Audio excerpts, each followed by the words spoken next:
ब्रेकनंतर आपलं सगळ्यांचं पुन्हा एकदा स्वागत। गुणरत्न सदावर्तेंकडून निशिकांत दुबेंची पाठराखण करण्यात आलेली आहे। निशिकांत दुबेंच्या वक्तव्याचा वेगळा अर्थ घेतला जात आहे असं सदावर्तेंनी म्हटलं। निशिकांत दुबेंनी ढोबळ भाषेमध्ये वक्तव्य केल्याचं सदावर्तेंनी म्हटलंय।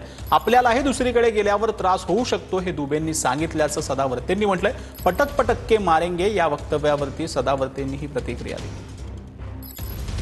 तर गुणरत्न सदावर्तेंनी जे आहे ते निशिकांत दुबेंची पाठराखण केलेली आहे। निशिकांत दुबेंच्या वक्तव्याचा वेगळा अर्थ काढला जातोय असं सदावर्ते यांचं म्हणणं आहे। निशिकांत दुबेंनी ढोबळ भाषेमध्ये वक्तव्य केल्याचं सदावर्तेंनी म्हटलेलं आहे। आपल्याला दुसरीकडे गेल्यावरती त्रास होऊ शकतो हे दुबेंनी सांगितलंय असा युक्तिवाद जो आहे तो गुणरत्न सदावर्तेंनी निशिकांत दुबेंची पाठराखण करताना केला।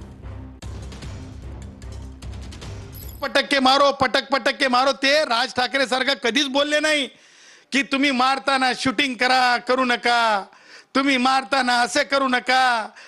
हे बोलणं मला पटत नाही।